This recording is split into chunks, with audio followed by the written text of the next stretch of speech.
आप सुन रहे हैं छुपी है तुझ में की एक नई कहानी। ये एक अनुभव है, कोई सीख नहीं। अगर चाहें तो एक पल रुके, एक गहरी सांस लें और इस कहानी को अपने भीतर उतरने दें। माया कॉलेज के लिए एक कार्यक्रम की तैयारी में व्यस्त थी। तभी दूसरे विभाग की एक लड़की वहां आई। कुछ ही मिनटों में ऐसा लगने लगा जैसे पूरे हॉल की नजर उसी पर हो। वह सबसे ज्यादा जोर से हंस रही थी, लोगों की बातें बीच में काट देती, सजावट को लेकर नाटकीय अंदाज में शिकायत करती, ऐसे सवाल पूछती जिनके जवाब शायद उसे पहले से ही पता थे। माया ने गहरी सांस ली। लो, फिर शुरू हो गई। उसकी दोस्त सियाली ने उसकी तरफ देखा। कौन? निशा। ये सब बस लोगों का ध्यान खींचने के लिए करती है। सियाली मुस्कुराई, लेकिन कुछ बोली नहीं।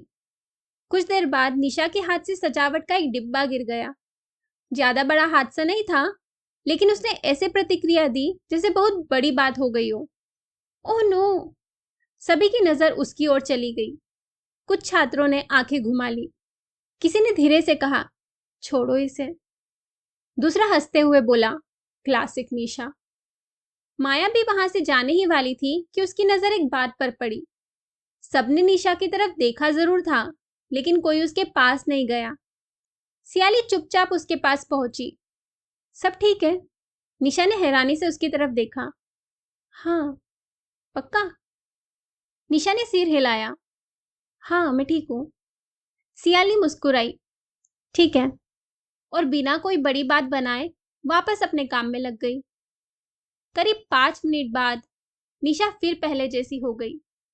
फिर जोर से हंसना, फिर किसी की बात बीच में काटना, फिर कोई नाटकी टिप्पणी कर देना। माया ने सियाली की तरफ देखा। तुम्हें लगा था उससे बात करोगी तो वो बदल जाएगी? सियाली मुस्कुराई। मैं उसे बदलने नहीं गई थी। यह जवाब माया के मन में रह गया। कार्यक्रम खत्म होने के बाद दोनों सामान समेट रही थी। तभी माया ने पूछा, एक बात पूछूं? पूछो। तुम्हें भी लगा था कि वो सबका ध्यान खींचने की कोशिश कर रही थी? शायद। फिर तुमने उसे अटेंशन क्यों दिया? सियाली कुछ पल उसे देखती रही, फिर बोली, क्यों नहीं देती? माया ने बोहे सिकोड़ ली। क्योंकि वही तो वो चाहती थी।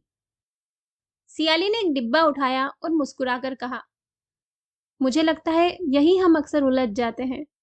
हम कहते हैं ये सब तो बस ध्यान खींचने के लिए कर रहे हैं, और हमें लगता है कि बात वहीं खत्म हो गई। वह कुछ पल रुकी। लेकिन अगर यहीं से असली बातचीत शुरू होती हो तो? माया चुप रही। मतलब? सियाली ने थोड़ा सोचा। अगर कोई बार बार पानी मांग रहा है तो हम इस बात पर नाराज नहीं होते कि उसे पानी चाहिए। हम इस बात को लेकर जिज्ञासु हो जाते हैं कि इसे इतनी प्यास क्यों लग रही है। कुछ क्षण रुककर उसने पूछा, क्या पता ध्यान भी कुछ ऐसा ही हो। माया के पास कोई जवाब नहीं था। सियाली आगे बोली, मैं ये नहीं कह रही कि हर व्यवहार को सही मान लेना चाहिए या नाटक करना अच्छी बात है। मैं सिर्फ इतना कह रही हूँ कि कभी कभी लोग ऐसा इसलिए करते हैं क्योंकि उन्हें अपनी जरूरत बताने का कोई और तरीका ही नहीं आता। उसने दूर खड़ी निशा की तरफ देखा। वह फिर किसी दूसरे समूह के साथ जोर जोर से हंस रही थी। सियाली धीरे से बोली, कभी कभी यही एक भाषा होती है जो उन्होंने सीखी होती है। दोनों कुछ देर चुप खड़ी रही। जाने से पहले सियाली ने कहा, शायद हर बार यह पूछने के बजाय कि इस व्यवहार को कैसे रोकें, कभी कभी यह भी पूछ सकते हैं, यह व्यवहार आखिर कहना क्या चाहता है। उस रात माया उस सवाल के बारे में सोचती रही। अब वह सिर्फ निशा के बारे में नहीं सोच रही थी, वह अपने बारे में भी सोच रही थी। उन सभी मौकों के बारे में जब उसने किसी के व्यवहार पर एक लेबल चिपकाकर बात वहीं खत्म कर दी थी। अटेंशन मांगने वाले, नाटक करने वाले, मैनिपुलेटर। उसे एहसास हुआ, लेबल बातचीत को खत्म कर देते हैं, लेकिन सवाल बातचीत शुरू करते हैं। एक ही सवाल बार बार उसके मन में लौट रहा था, आखिर ऐसा क्या होता है कि किसी को महसूस होने लगता है कि उसे देखे जाने के लिए पहले कुछ करके दिखाना पड़ेगा। जितना वह इस सवाल के साथ बैठती गई, उतना ही निशा को लेकर उसकी सोच बदलती गई और जिज्ञासा बढ़ती गई। अगले दिन उसने निशा को क्लास के बाहर अकेले बैठे देखा। वह उसके पास गई। मैं बैठ सकती हूँ? निशा ने हैरानी से उसकी तरफ देखा। हाँ, बैठो। शुरुआत के कुछ मिनटों तक निशा वही करती रही जो वह हमेशा करती थी। कभी मजाक, कभी बड़ा चढ़ाकर किस्से, कभी बातचीत को दिलचस्प बनाने की कोशिश। माया बस सुनती रही। ना उसने जरूरत से ज्यादा हंसा, ना उसे नजरअंदाज किया। वह बस वहां रही। धीरे धीरे निशा का वह बनावटीपन उतरने लगा। बातचीत शांत होने लगी, साधारण और कहीं ज्यादा सच्ची। उस शाम घर लौटते समय माया के भीतर कुछ बदल चुका था। शायद ध्यान असली जरूरत नहीं थी। शायद ध्यान तो सिर्फ एक रास्ता था, किसी और गहरी जरूरत तक पहुंचने का। देखे जाने की, महसूस किए जाने की, यह जानने की कि कोई सिर्फ तुम्हें देख नहीं रहा बल्कि सच में तुम्हारे साथ है। शायद लोग हमेशा इसलिए अटेंशन नहीं चाहते कि उन्हें सबकी नजरों का केंद्र बनना अच्छा लगता है। शायद वे सिर्फ यह जानना चाहते हैं कि वे किसी की दुनिया में सचमुच मौजूद हैं।